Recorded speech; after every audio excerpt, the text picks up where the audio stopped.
Hello everyone, welcome back once again with a new video of Part 2 Russian Revolution। जी हाँ, मैं आपका दोस्त and mentor Soumen Jha स्वागत करता हूँ आपका your one and only YouTube channel ज्ञान बाय सौमेन झा। ज्ञान की बात ज्ञान के साथ ओनली ऑन ज्ञान ज्ञान एंड ज्ञान। बिना टाइम वेस्ट किए हुए आइए शुरू करते हैं आज की इस सीरीज को। ये होने वाली है पार्ट 2। जी हाँ, ये हो जाएगी आपके लिए कौन सी सीरीज? तो पार्ट 2 सीरीज हो जाएगी ये, ठीक है। किसकी? सेम उसी चैप्टर की, रशियन रेवोल्यूशन। आइए फटाफट से हम लोग भिड़ेंगे और जानेंगे कुछ मज़ेदार फैक्ट्स इस चैप्टर से रिलेटेड हमारे आज के इस सेशन में। जैसा कि आप देख सकते हो, आप जैसे ही अपना बुक ओपन करोगे ये सेम इंटरफेस आपके सामने आ जाएगा। This is the Russian revolution part 2 topic of your NCERT, ठीक है ना।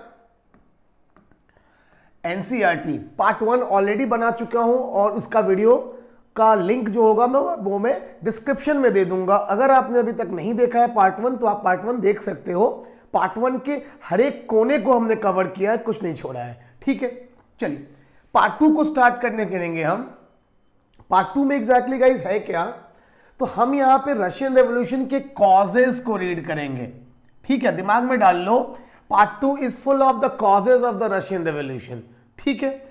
आप लास्ट क्लास तक जाते जाते जहां मतलब आप वर्ल्ड वॉर 1 पे पहुंचोगे, लास्ट टॉपिक होगी इस पार्ट 2 की, वहां तक आपको सारे causes 1 by 1 layer by layer आपके सामने आ चुके होंगे, जिनसे आप ये समझ चुके होंगे कि भैया फाइनली पार्ट 3 में जब रेवोल्यूशन स्टार्ट होगा तो वो क्यों स्टार्ट हुआ और किन वजहों से स्टार्ट हुआ, ठीक है।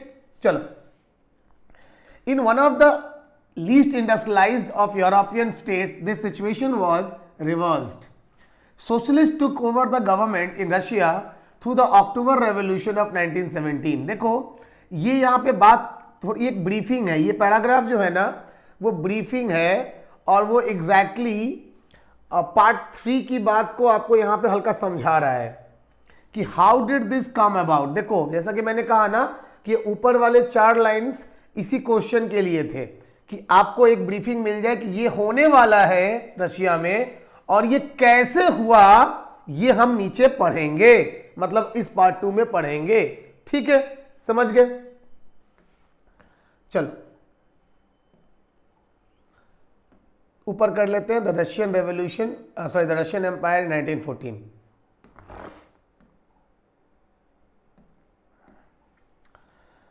देखिए रशियन एम्पायर की बात करें तो 1914 जार निकोलस 2, यानी कि किंग का नाम क्या होगा? तो जार निकोलस 2 होगा, दिमाग में रख लो, है ना। और इनकी क्वीन का नाम याद रखना अलेक्जेंड्रा, ठीक है। जारीना अलेक्जेंड्रा ये क्वीन का नाम है, आगे मिलेगा आपको लिखा हुआ, ठीक है।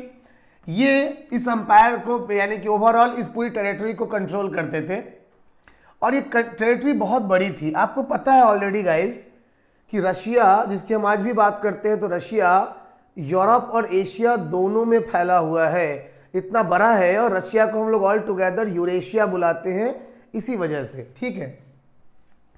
तो besides the territory around Moscow, the Russian empire include the current day Finland, Latvia, Lithuania, Estonia, part of Poland, Ukraine and Belarus. इन सबको मिला दिया जाए तो ओवरऑल उस समय का रशियन एम्पायर बनता था, जिसकी हम चर्चा करेंगे इस चैप्टर में, ठीक है। सोसाइटी कैसी थी? यहाँ पे जो बाकी के 3 लाइन्स है ना, ये this will describe you about the society, कि सोसाइटी कैसा था, सोशल ढांचा, जो सोशल कैरेक्टरिस्टिक्स होते हैं किसी भी सोसाइटी के, वो कैसे थे। तो भैया the majority Russian Orthodox was the Russian Orthodox Christianity. Orthodox, देखो ये ऑर्थोडॉक्स वर्ड जब भी आ जाए ना तो दिमाग में डाल लो कि ये लोग रूढ़िवादी हैं। मतलब ओवरऑल मैं बात करूं तो मोनार्कियल रूल, ठीक है, मोनार्कियल रूल और चर्च इनको मानने वाले लोग हो जाएंगे।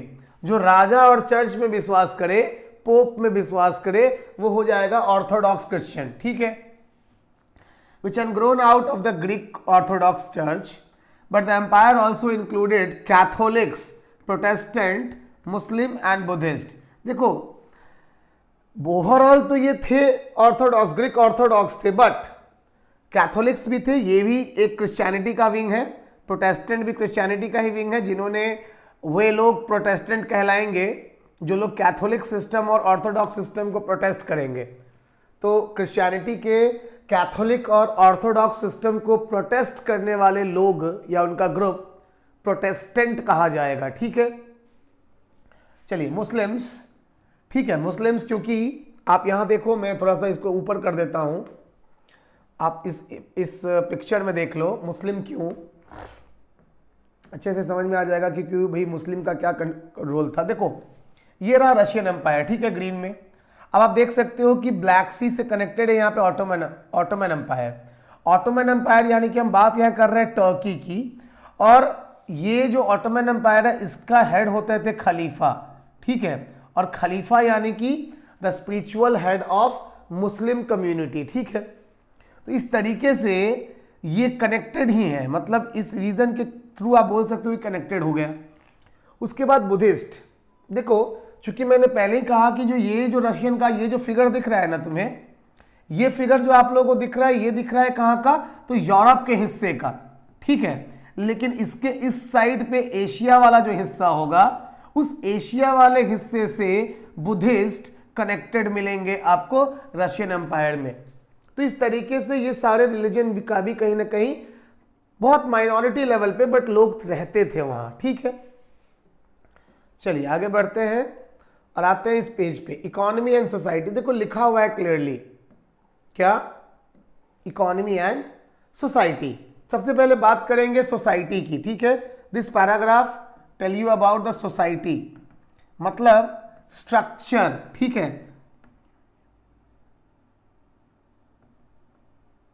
स्ट्रक्चर ऑफ सोसाइटी की बात करेंगे हम यहाँ पे कि सोसाइटी का स्ट्रक्चर कैसा था। तो most of the people were agriculturist, खेती पे डिपेंड थे और उनकी परसेंटेज 85 थी। ठीक है, और दे आर जस्टली, क्या देखो यहाँ पे क्या लिखा है कि this proportionate was higher than in most of the European country, मतलब इतनी ज्यादा आबादी खेती पे डिपेंड, ये दिखाता है कि देश के अंदर इकोनॉमिकल कंडीशन कितनी ज्यादा बुरी है।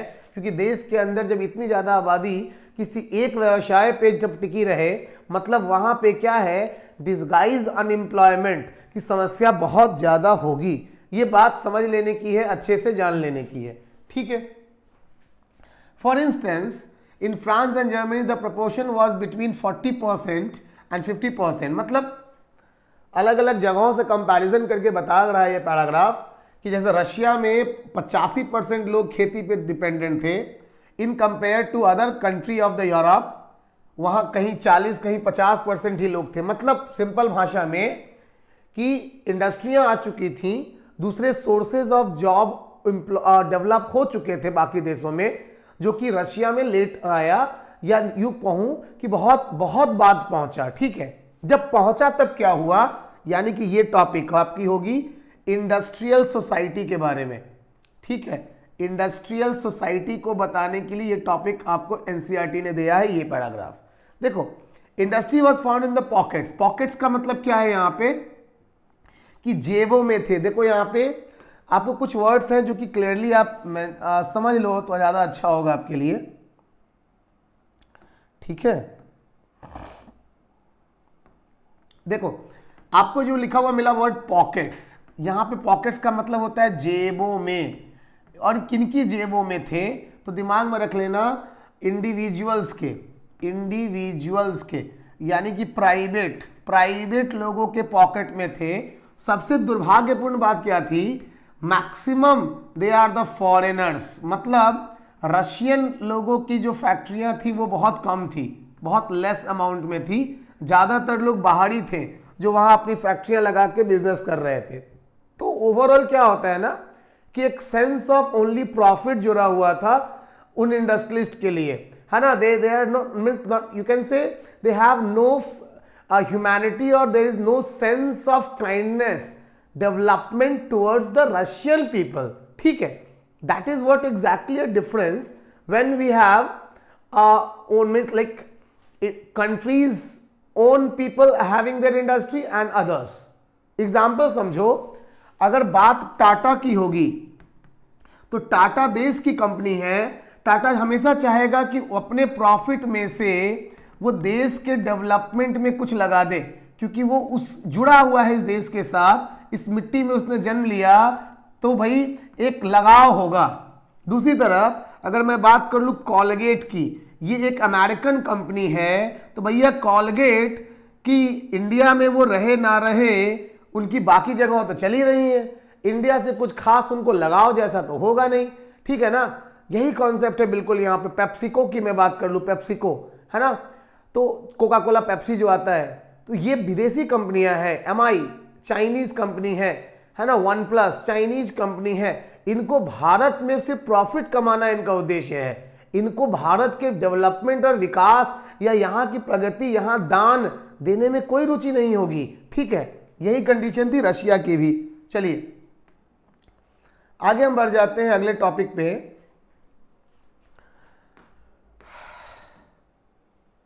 देखो कोई डाउट हो, कुछ टॉपिक पूछना हो तो प्लीज कमेंट कर लेना और आप पूछ लेना। मैं पार्ट 3 भी इसके आएगी, इस चैप्टर की पार्ट 3 भी आएगी। पार्ट 3 में मैं डाउट्स को कवर अप कर दूंगा अगर कुछ डाउट्स हुए तो, ठीक है। वीडियो को पूरा देखो, ठीक है, जुड़े रहो। Most industries was the private property of the industry, जैसा कि मैंने ऑलरेडी बता दिया, और गवर्नमेंट सिर्फ उनको सुपरवाइज करती थी, किसके द्वारा, तो फैक्ट्री इंस्पेक्टर नाम का एक पोस्ट था। ये वो होते थे फैक्ट्री इंस्पेक्टर जो फैक्ट्रीज को इंस्पेक्ट करते थे, उनकी जांच करते और सरकार को ये सूचित करते कि सरकार द्वारा बनाए गए मापदंडों को, रूल्स एंड रेगुलेशंस को इंडस्ट्रियलिस्ट फॉलो कर रहे हैं या नहीं कर रहे हैं। आज भी ऐसा होता है, ठीक है। अंतर क्या था कि दे आर करप्ट, ठीक है। Generally inspectors are could not prevent rules being broken, मतलब दे आर करप्ट, और इसका खामियाजा किसे भुगतना पड़ता था, वर्कर्स को। 15 घंटे 10 से 12 घंटे के काम की जगह 15-15 घंटे काम करते और बहुत कम पेमेंट उन्हें मिलती थी, ठीक है। अगर मैं बात करूं तो वर्कर्स वर आल्सो डिवाइडेड। अब ये जो पैराग्राफ है ये क्या बताएगा आपको, ये बताएगा डिवीजन ऑफ वर्कर्स की, ठीक है। ये पैराग्राफ बेस्ड है डिवीजन ऑफ वर्कर्स पे, ठीक है। क्या है डिवीजन ऑफ वर्कर्स, थोड़ा अच्छे से पहले जान लो इसको। There are two type of worker. First is called skilled worker and second one is called unskilled worker.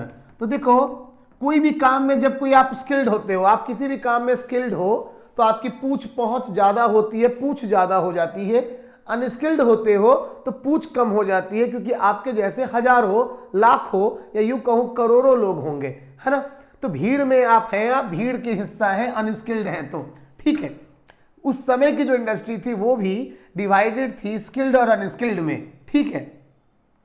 आप देख लीजिए कि भैया दोज हु आर स्किल्ड, है ना, दे आर परमानेंट, ठीक है। देखो in cities workers were divided by skill.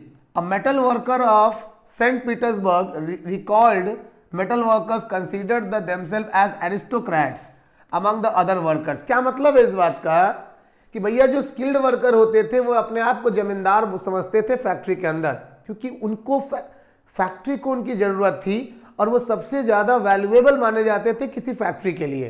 वो क्या करवाते थे, वो लोग ओवरऑल फैक्ट्रीज में वर्कर्स की भी सप्लाई करवाते थे। और आपको आगे मिलेगा कि to being work under a factory, if you want to work under a factory you should need a good relation. किनके साथ, ऐसे ही एरिस्टोक्रेट यानी कि स्किल्ड लेबर्स के साथ आपके रिलेशन अच्छे होने चाहिए, तभी आपको फैक्ट्री के अंदर काम मिल सकता है, ठीक है। ये भी एक सेंस था। बात करें परसेंटेज की तो वुमेन्स की 31% थी, लेकिन उन्हें आधे सैलरी दी जाती थी इन कंपैरिजन टू मेंस, ठीक है। तो ये ओवरऑल एक सीक्वेंस है, डिवीजन ऑफ वर्कर है, जहां आपने दो बातें समझा। बात नंबर 1 जो आप समझ गए होंगे, है ना, जल्दी से यहां लिख के मैं समझा देता हूं आपको, ठीक है। बात नंबर 1 यहां पे आपने समझा होगा कि डिवीजन जो था ना, डिवीजन ऑफ इंडस्ट्रियल, ठीक है, इंडस्ट्रियल सोसाइटी, ये 2 बेसिस पे था। नंबर 1 हो गया स्किल्ड और नंबर 2 हो गया अनस्किल्ड, ठीक है। अब यहां पे जो स्किल्ड होगा दे आर मोर पावरफुल है ना, and think their self as aristocrat, ठीक है ना, ये लोग एरिस्टोक्रेट की तरह अपने आप को समझेंगे, है ना, बहुत जमींदार समझेंगे अपने आप को सिंपल भाषा में। और बापू ये जो अनस्किल्ड हो गए, ये क्या है, they work as a labour, ठीक है, एक लेबर क्लास होंगे।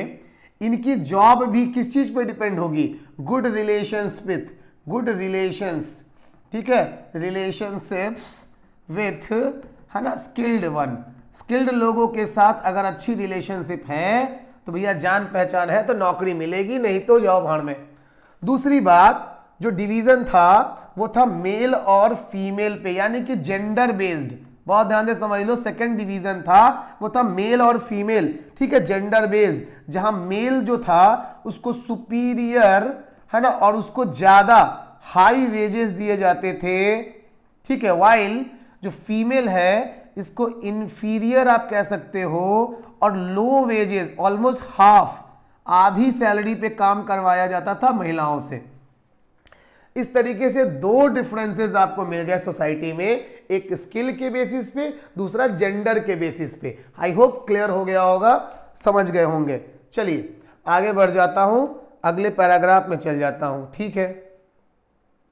देखो अब ये पैराग्राफ किस बात का है, ये पैराग्राफ आपको बताएगा, ये पैराग्राफ डील करेगा यूनिटी के टॉपिक को, ठीक है, एकता की। क्या मतलब है इस पैराग्राफ का, डिस्पाइट डिवीजन, डिवीजन के बाद भी workers did unite to strike work. जब भी ऐसी कोई बात होती कि भैया बात नहीं सुनी जा रही है, जुल्म ढाहा जा रहा है, सब राइट्स को एक्सप्लॉइट किया जा रहा है, तो वैसे केसेस में सारे एक हो जाते और सभी मिल के प्रोटेस्ट करते थे। तो ये भी एक बात थी जो कि एक बड़ी अच्छी चीज थी, यानी कि आप कह सकते हो कि इंडस्ट्रियलाइजेशन, रशिया के अंदर इंडस्ट्रियलाइजेशन ने इस यूनिटी को, यानी कि इस इक्वालिटी, इक्वालिटी तो थी नहीं, equality in the sense of unity, इसको स्टैब्लिश करने में बहुत ज्यादा मदद किया, ठीक है। आगे बढ़ जाते हैं, नेक्स्ट टॉपिक पे आते हैं भाई।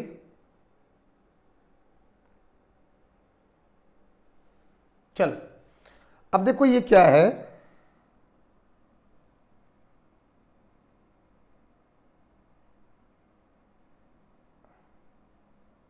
चलो यहां रखते हैं, ऐसे रखते हैं,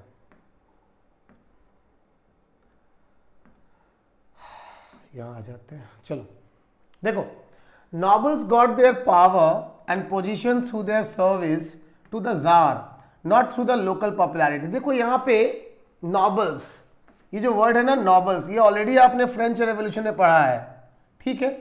कौन है भाई नॉबल, तो those who belongs to royal family, ठीक है, राजा तो होगा ही होगा, लेकिन राजा के अलावा जो मिनिस्टर्स होंगे, ठीक है, मिनिस्टर्स, और मिनिस्टर्स या फिर उस रैंक के जो लोग होंगे, they are called the nobles. समझ, लॉजिक क्या है कि एक नॉबल को मतलब सिर्फ अपने जार से, राजा से होता था। जैसे आप यूं समझो कि मोदी जी का जो मंत्री होगा, अगर मैं बात करूं अमित शाह, अमित शाह कौन है, तो भारत के नरेंद्र मोदी सरकार के गृह मंत्री हैं। भैया अमित शाह को गृह मंत्री बनाया किसने, नरेंद्र मोदी ने बनाया, ऑफ कोर्स, है ना। ये डेमोक्रेसी, और डेमोक्रेसी में जो प्रधानमंत्री होता है वो अपनी मंत्रिमंडल को चुनता है ना। तो भैया मोदी जी ने अमित शाह को अपना मंत्री बनाया, गृह मंत्री देश का। मोदी जी ने राजनाथ सिंह जी को, है ना, क्या बनाया, देश का रक्षा मंत्री बनाया। अब जरा मुझे बताओ कि राजनाथ सिंह अगर रक्षा मंत्री हैं तो हमने थोड़ी ना बनाया है उन्हें, उन्हें तो मोदी जी ने बनाया है। उनकी जगह चाहते तो किसी और को भी बना सकते थे, है ना। तो राजनाथ सिंह लॉयल किसके लिए होंगे ज्यादा, नरेंद्र मोदी के लिए भाई, क्योंकि वो जानते हैं मोदी है तो मुमकिन है कि मैं पोस्ट से चला जाऊं, है ना। अमित शाह को पता है कि भैया मोदी है तो ये भी मुमकिन है कि कल कोई दूसरा गृह मंत्री बन जाए। तो भैया लगे रहो, जुड़े रहो और बातों को मानते समझते रहो, ठीक है। चलो तो भाई this was the overall situation कि भैया जितने नॉवेल्स थे वो चापलूस थे। अच्छा, इसके अलावा भी कुछ चीजें हुई। In Russia peasants wanted the land the nobles to be given to them. एक जो इशू थी वो थी land issue, because most of the lands are hold by nobles, ठीक है, एंड जो पीजेंट्स थे ना they used to do crop. तो भैया उसमें खेती कौन करता था? रशियन पीजेंट करता था, और लैंड किसका? तो नॉबल्स का, जमींदारों का। एक बार की बात है 1902 के नियर अबाउट की बात है, 2 से 5 के बीच की। क्या हुआ, लगातार में मर्डर्स होने लगे और लार्ज स्केल लेवल पे राइट्स हुए, दंगे हुए, आयु कहूं कि एक प्रोटेस्ट हुआ रिगार्डिंग दिस। चलिए नेक्स्ट पैराग्राफ में आ जाइए। अगले पैराग्राफ में जैसे ही आप आएंगे ना, एक छोटू सा पैराग्राफ है लेकिन बहुत धमाकेदार पैराग्राफ है ये, ध्यान दो। यहां पे एक वर्ड है मीर। आपसे क्वेश्चन 1 नंबर का आ जाएगा कि व्हाट वाज मीर, MIR, ठीक है। क्या है भाई मीर? देख लो ध्यान से कि Russian peasants were different from the other European peasants in another way. कौन सा तरीका, कौन सा रास्ता था जिसमें वो अलग थे? They pooled their land together periodically and their commune mir were divided according to needs. बात को समझो, बात को समझ लो यहां पे देख के अच्छे से कि रसिया के लोग कैसे थे। देखो बाकी जगहों पे क्या होता है कि भैया अगर ये एक बहुत बड़ा खेत का टुकड़ा है, इसमें ये मान लो राम की खेत, ये मान लो श्याम की खेत, ये मान लो रोहन का खेत, राम श्याम, ठीक है, ये मान लो ऐसे ये सीता का खेत, ये इधर है छोटा सा गीता का खेत, इस तरीके से ये हो गया बबीता का खेत, है ना। फिर ये बड़ा सा एक टुकड़ा हो गया किसका? सुमन का, और ये हो गया बड़ा एक ऐसा वाला टुकड़ा किसका? किरण का। तो सबके अपने अपने खेत हैं, ठीक है। सब क्या करेगा? अपने अपने खेत में अपने अपने मर्जी से खेती करेगा, और जो भी अनाज होगा वो अनाज अपने घर ले जाएगा, होता ऐसा है। लेकिन रशिया में ये नहीं था। रशिया में जो मीड़ मैंने बोला ना, मीड़ क्या है समझो, वो मीड़ रशिया में बेसिकली कॉमर्शियल फार्मिंग होती थी बच्चों। मतलब वही उतना ही बड़े प्लॉट को, मान लो ये 5 लोगों का है, तो वो 5 पीपल जो है ना, ये 5 पीपल मिल के इस पूरे खेत में मान के चलो सिर्फ गेहूं की खेती करेंगे, ठीक है। किस लेवल पे करेंगे? तो कॉमर्शियल लेवल पे करेंगे, और खेती के बाद जो प्रोडक्शन होगा, इसी प्रोडक्शन को कहा गया है मीर, ठीक है। इसी प्रोडक्शन का नाम है मीर। तो ये जो प्रोडक्शन होगा, इस प्रोडक्शन को क्या करेंगे? एज फॉर द नीड के अकॉर्डिंग, अपनी जरूरत के हिसाब से शेयर कर लेंगे, मतलब डिवाइड कर लेंगे बच्चों। जी हाँ, अपनी शेयर कर लेंगे, अपनी नीड के हिसाब से डिवाइड कर लेंगे। तो भैया मीर क्या है? आप लिख सकते हो कि the Mir was the production, ठीक है, which the farmers together obtain from the fields after harvesting a crop, ठीक है, and that they used to divide based on their need, या share among, है ना, based on their need. This is what we call system of that meal and all that, ठीक है। Hope आप clear हो गया हो, चीज़ें आप समझ रहे हो, और अच्छी बात है अगर समझ रहे हो। नहीं हो समझ रहे हो तो भाई अब आते हैं सोशलिज्म इन रशिया पे। ये नई टॉपिक हो जाएगी 2.3 की, और चीज़ें क्लियर हो प्लीज़ बताते चलना, लाइक शेयर सब्सक्राइब भी करते चलना, अपने सारे फ्रेंड्स के साथ वीडियो को शेयर कर दो। इन्फॉर्मेटिव वीडियोस आप तक पहुंचती रहेंगी, हर एक टॉपिक आप तक पहुंचाएंगे, और जितना हो सके बेस्ट वे में पहुंचाएंगे, ताकि कोई डाउट चैप्टर से रिलेटेड बचे नहीं।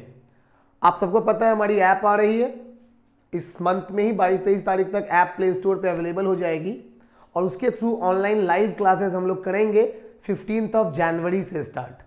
तो होपफुली टर्म 2 जम के पढ़ेंगे, ठीक है, लाइव पढ़ेंगे, और 15 जनवरी से शुरुआत करेंगे इसकी ऐप के थ्रू, ठीक है। बहुत बहुत अच्छा होगा सफ़र, वो आने दो, फिर बात की बातें उस समय बताऊंगा। चलो सोशलिज्म इन रशिया पे आते हैं। देखो मैंने पहले ही बोला था ना तुमको कि सोशलिज्म ये क्या है, तो मोटा मोटा ये कैपिटलिज्म के अगेंस्ट है, ठीक है। कैपिटलिज्म के अगेंस्ट वाली ये फीलिंग है, जिसको हम लोग बोलते हैं सोशलिज्म, ठीक है। क्या होता है इस कैपिटलिज्म में कि पूंजी का जो संगठन है, पूंजी का जो होल्ड है, एक्युमुलेशन, वो कोई एक आदमी या दो आदमी या बड़े रईस लोग, अमीर लोगों के पास होता है। सोशलिज्म का कॉन्सेप्ट है कि भैया पूंजी सब में बटेगी, है ना, पैकेट फटेगा सब में बटेगा, ठीक है, that is what we call socialism. तो भाई क्या हुआ कि the Russian socialist democratic workers party was formed in 1898। Marx idea पे ये बेस्ड थी, यानी कि जो सोशल पहली पार्टी बोल सकते हो 1898 में सोशल डेमोक्रेटिक वर्कर्स पार्टी बन गई, और ये मार्क्सिज्म यानी कि सोशलिस्ट आइडियोलॉजी पे बेस्ड थी, ठीक है। However because of the government policing it had operated as an illegal organisation, मतलब इसे मान्यता नहीं दिया गया, फिर भी बन तो चुकी थी। एक सोच जन्म ले चुका था कार्ल मार्क्स के द्वारा, उनके विचारों के द्वारा, सोशलिज्म, और अब वो सोच राजनीति में घुस चुका था, राजनीति के द्वारा देश के अंदर आने को तैयार था। आप ऐसा कह सकते हो इस पैराग्राफ को रीड करके। Now this paragraph is based on the developments of social identity. Some Russian socialists felt that Russian peasants' custom of dividing the land periodically made them natural socialist. क्या मतलब है इस बात का?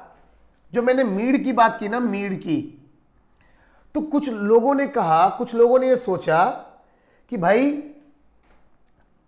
कार्ल मार्क्स ने जो idea दिया है ये कोई नया आइडिया नहीं है, ये तो ऑलरेडी हमारी सोसाइटी में है। हम जो पीरियोडिकली अपने लैंड को ट्रांसफर करते हैं एक दूसरे में, जिसको मीड हमने बोला, हम जो अपने ओवरऑल कलेक्शन ऑफ ग्रेन्स को आपस में बांटते हैं अपनी नीड के according, this is what exactly the concept of socialism. तो इसमें नया क्या है, ये तो हमारे पास है, और हम ऐसा कह सकते हैं कि हम पैदाइशी सोशलिस्ट है, मतलब हमारे खून में, रगों में सोशलिज्म बह रहा है, और ये आज नहीं पिछले 200-400-500 सालों से हो रहा है हमारे यहाँ। तो उन्होंने इस चीज को जोड़ दिया ट्रेडिशन से। सिंपल भाषा में मैं बोलूं तो सोशलिज्म को जोड़ दिया ट्रेडिशनल प्रैक्टिस से, ठीक है, और लोगों को समझा दिया कि ये कॉन्सेप्ट हम पहले भी करते आ रहे हैं, ठीक है। चलो समझ गए होंगे, बहुत बढ़िया। सो peasants, not workers, would be the main force of the revolution, and Russian could become the socialist more quickly than the other countries. और इस तरीके से जब बातें खून के अंदर घुस गई, जब ट्रेडिशन से जुड़ गई और हमारे आपकी भावनाओं से जुड़ गई, तो भैया सब जल्दी से जल्दी, मतलब फिर ये लहर बहने में ज्यादा समय नहीं लगा, मोटा मोटा ये समझो, ठीक है। दिस पार्टी स्ट्रगल्स, किसकी बात हो रही है? सोशलिस्ट रेवोल्यूशनरी पार्टी की बात हो रही है। For peasants rights and demanded the land belonging to nobles be transferred to peasants. धीरे धीरे करके पार्टियां बढ़ने लगी, पार्टियों ने प्रोटेस्ट बढ़ाना शुरू कर दिया, और मेन जो था वो पीजेंट्स के लिए था, लैंड के लिए था, और ये पॉपुलर होने लगा, लोग, लोकल लोग जुड़ने लगे, और इस तरीके से एक वे मूवमेंट ऑफ सोशलिज्म स्प्रेड हुआ पूरे रशिया के अंदर। जल्दी से आ जाओ, यहां देख लो इस टॉपिक के अंदर, इस पैराग्राफ में। यहां हम लोग बात करेंगे दो ग्रुप्स की, एक होगी बोल्शेविक। देखो, जो सोशलिस्ट डेमोक्रेटिक पार्टी थी ना रशिया में, सोशलिस्ट डेमोक्रेटिक पार्टी, उस पार्टी को, वो पार्टी दो भाग में टूट गई। पहली बोल्शेविक, इसमें कौन थे? इसमें पीजेंट्स थे, ठीक है, पीजेंट्स लोग थे, बहुत ज्यादा मात्रा में थे, यानी कि ये बोल्शेविक वर्ड जो है इसका मतलब ही होता है मेजॉरिटी। तो ये मेजॉरिटी पार्टी थी, मतलब मेजॉरिटी लोगों का ग्रुप था बोल्शेविक, और इसके नेता थे कौन थे? लेनिन, यानी कि व्लादिमीर लेनिन इसके नेता थे। दूसरी तरफ ये कौन थे? तो ये लोग रैडिकल थे, ये भी दिमाग में रख लो कि ये रैडिकल विचारधारा के लोग थे, ठीक है। दूसरी तरफ अगर मैं बात करूं तो वो थे मेंशेविक, ठीक है, मेंशेविक। और मेंशेविक ये किसकी थी? तो ये मान के चलो कि एरिस्टोक्रेट्स हो गए, या फिर जो भी मतलब पढ़े लिखे लोग थे ना, एजुकेटेड क्लास हो गया, ठीक है, ऐसे लोग जो बदलाव चाहते थे, मतलब ये लोग भी सोशलिस्ट ही थे, ठीक है, ये लोग भी सोशलिस्ट ही थे, लेकिन इनकी संख्या कम थी क्योंकि ये लोग लिबरल थे। They are the minority and they believe in liberty, they are the liberals. मतलब कि भैया बदलाव चाहिए, लेकिन धीरे धीरे चाहिए, अचानक नहीं करेंगे, हठात नहीं करेंगे, एकदम कल के कल नहीं करेंगे, ठीक है, एक प्रोसेस में लेके आएंगे और ये थोड़ा स्लो होगा, ठीक है, ताकि लोग अफेक्टेड ना हो, उनकी भावनाएं ठेस ना पहुंचे और उनके सामने बिल्कुल नया कुछ ना आ जाए अचानक से, ठीक। ये दो विचारधाराएं हैं, सिंपल भाषा में अगर मैं बोलूं तो ये विचारधाराएं हैं, जो विचारधारा अलग अलग हो गई। मेंशेविक ग्रुप के लीडर का नाम अलेक्जेंडर क्रियंस्की, ठीक है। चलो नेक्स्ट 2.4 में आता है ट्यूबुलेंट टाइम 1905 रेवोल्यूशन। तो autocracy, Russia was an autocracy. Autocracy क्या होती है?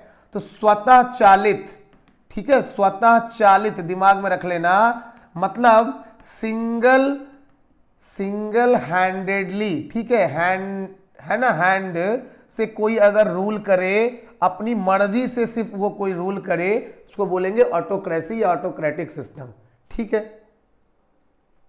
चलो आगे आ जाते हैं। ये टॉपिक क्या है?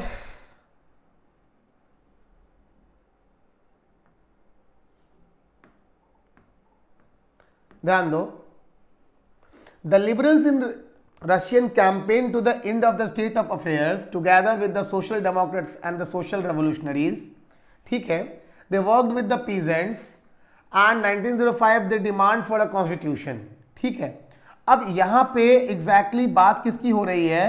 तो डिमांड्स की हो रही है। किनसे की जा रही है? तो जार से की जा रही है।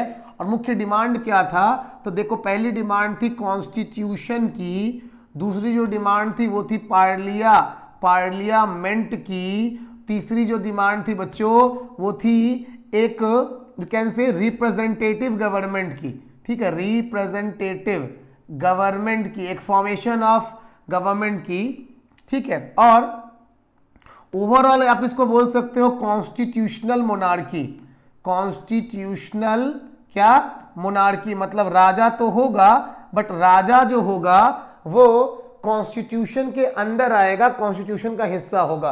तो इस तरीके के एक सिस्टम सेटअप की डिमांड थी इन लोगों की, ठीक है।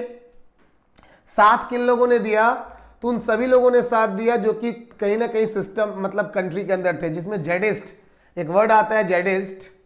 कौन है ये? मुस्लिम डोमिनेटेड कम्युनिटी को बिलोंग करते हैं, जनरली मुस्लिम्स हैं, ठीक है, इस्लाम को मानने वाले। इन्होंने क्यों साथ दिया? क्वेश्चन अगर 1 नंबर का ये पूछ दे कि वाई जेडिस्ट सपोर्टेड, तो याद रखना ये भी चाहते थे खलीफा के सिस्टम से आगे निकल के मॉडर्नाइज करने, इस्लाम को मॉडर्न करना, इस्लाम को मॉडर्नाइज करना ये चाहते थे, इसीलिए इस चेंज के ये पक्षधर थे, ठीक है। आगे बात करते हैं कि the impact of industrialisation over Russia. यहां पे है impact of like industrialization. देखो, the year 1904 was a particular bad one for the Russian worker. Prices of essential goods rose quickly by the real wages. देखो, ये real wages क्या होता है?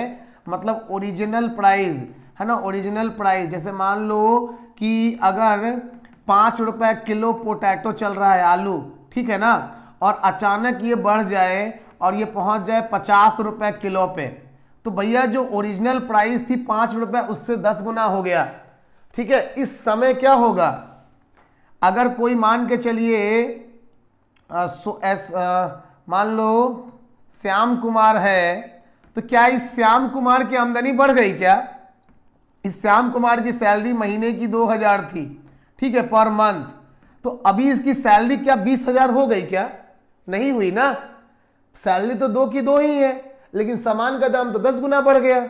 तो ऐसे कंडीशन को हम लोग क्या बोलते हैं? इसको हम लोग बोलते हैं इन्फ्लेटेशन, ठीक है, और डिक्लाइन बाय 20%, ठीक है।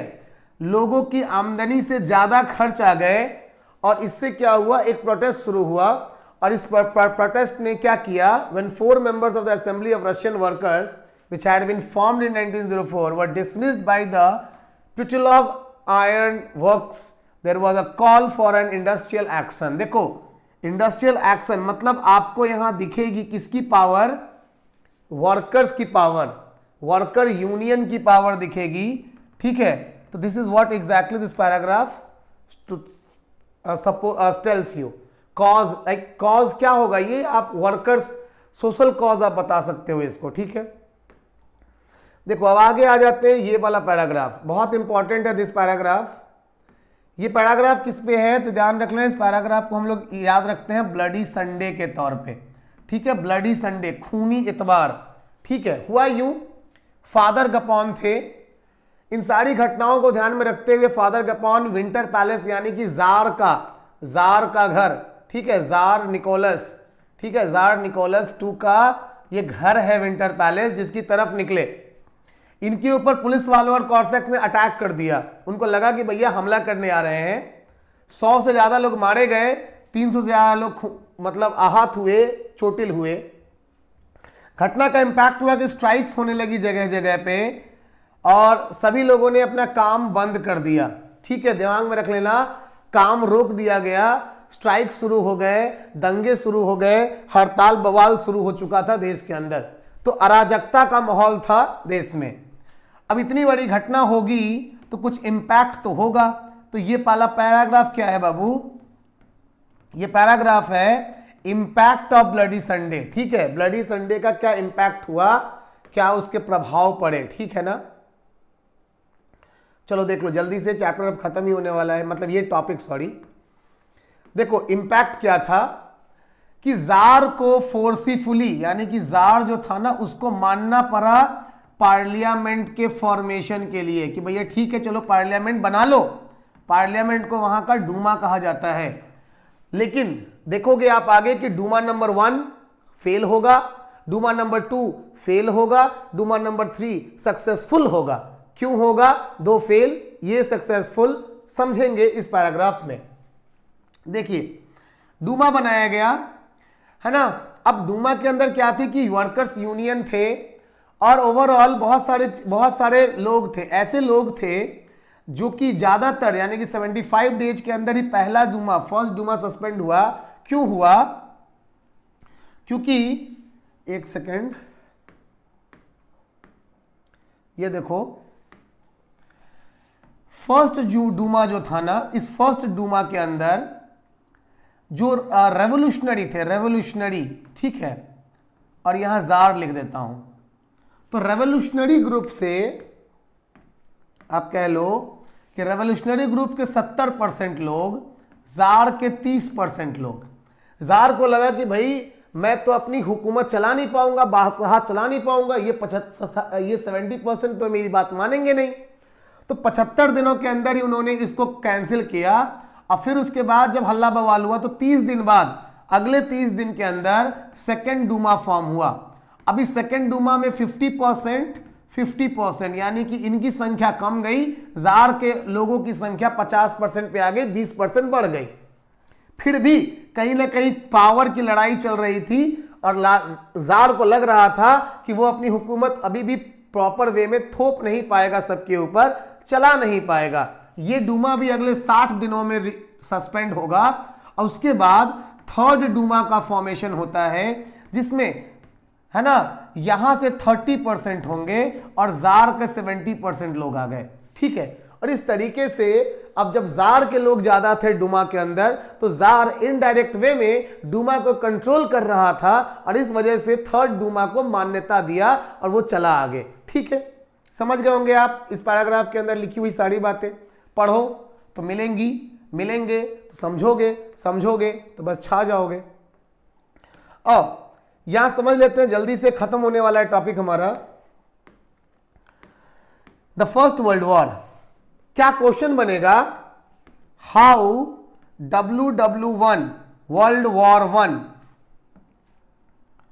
कॉजेज राइज ऑफ सोशलिज्म, ठीक है, rise of socialism and decline of jar. तो भैया जार की पावर क्यों खत्म हो गई, जार का डिक्लाइन क्यों हुआ और सोशलिज्म को बढ़ावा कैसे दिया वर्ल्ड वॉर 1 ने, ये आपको इन पैराग्राफ्स में समझ में आ जाएगा, ठीक है। सबको पता है world war 1 Germany, Austria, Turkey ये लोग एक टीम के थे और फ्रांस, ब्रिटेन और रशिया एक टीम में थे, ठीक है ना। तो 3-3 की लड़ाई थी, वर्ल्ड वॉर 1 इसका नाम पड़ा, यूरोप में हुआ था ये, और यूरोप के अंदर पहली ऐसी लड़ाई थी जो दो महाशक्ति ग्रुपों के बीच में लड़ी जा रही थी, ठीक है। In Russia the war was initially popular and people rallied around jar. देखो मतलब क्या है इस बात का कि शुरू के दिनों में, यानी कि जब वॉर शुरू हुआ 1914 में, तो जार के चारों तरफ जार सब लोग इंथुजियास्टिक, बहुत ज्यादा उत्सुक थे, अपने देश को रिप्रेजेंट करने के लिए युद्ध के मैदान में आतुर थे लोग, ठीक है। लेकिन धीरे धीरे जोश कमेगा, आगे मिलेगा। As the war continued through the tsar refuse to consult the main parties of the Duma, यानी कि युद्ध के बीतने के साथ जैसे साल भर पूरे हुए, जार अपने मन से फैसले लेने लगा, डूमा से कंसल्ट करना छोड़ दिया जार ने। और ये भी हवा फैल गई चारों तरफ कि जो जारीना अलेक्जेंड्रा है, मतलब जार की वाइफ, वो एक पाखंडी, देखो यहां पे मॉन्क, एक पाखंडी साधु के चक्कर में फंस गई है जिसका नाम है रास्पुटीन, और रास्पुटीन जो बोलता है जार वही करता है। जी हाँ बच्चों, एक हवा फैल गई पूरे रशिया में कि जार निकोलस II अपनी पत्नी अलेक्जेंड्रा यानी कि जारीना अलेक्जेंड्रा की मोह माया में, यानी कि प्यार मोहब्बत में फंस चुका है। और अलेक्जेंड्रा जो है वो अपने सारे फैसले एक पाखंडी साधु से जिसका नाम रास्पुटीन था, उससे पूछ के लेती है, ठीक है। तो आपसे अगर क्वेश्चन ये आ जाए 1 नंबर का, हु वॉज रास्पुटीन, क्या बोलोगे कि Rasputin was a holy devil, like he was a devil saint, है ना, and he used to provide advices to Alexandra, tsarina Alexandra, for ruling और managing Russia during the world war 1, ठीक है। चलो बात की बात करें और तो आगे वाले पैराग्राफ से मिलेगा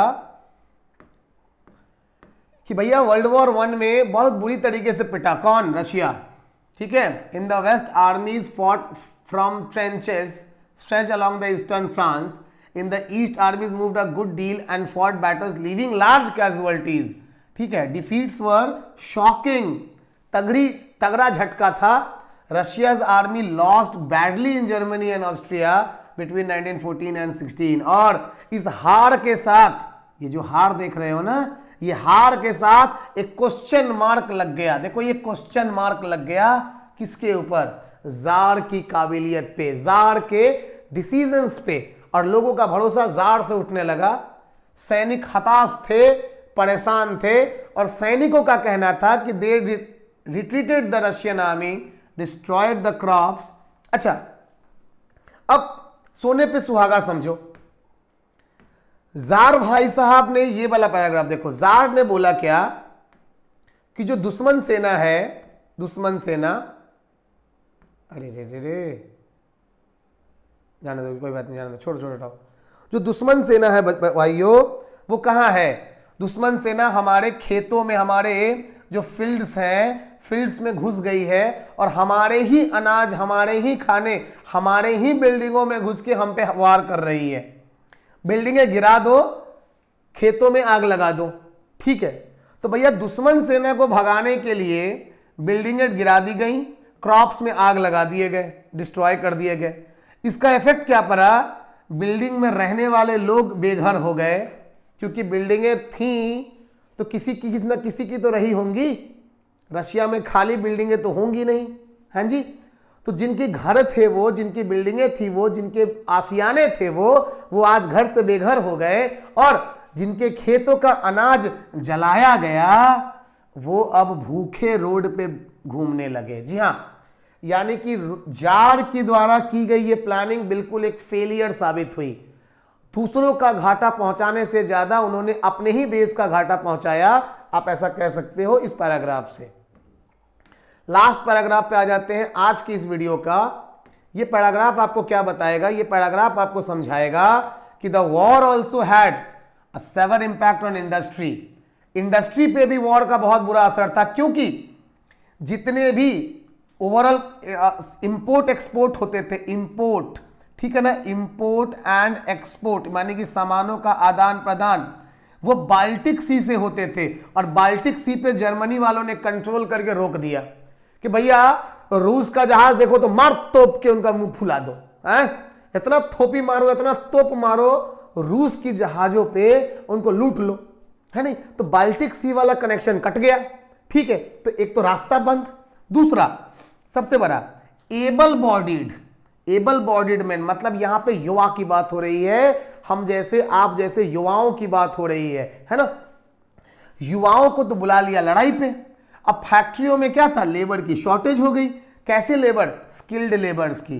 तो स्किल्ड लेबर्स रहे नहीं, डिसगाइज अनएम्प्लॉयमेंट होने लगी और काम भी उतनी एफिशिएंसी के साथ होना बंद हो गया।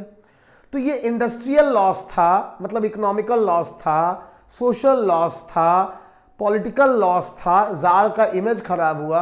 और इस तरीके से इन सारे चीजों ने मिलके एक ऐसा इंपैक्ट क्रिएट किया रशिया में, जिसने कि एंटी जार, समझो, एंटी जार मूवमेंट चला दिया रशिया के अंदर, ठीक है। यहां तक आज इतना ही रहने देंगे।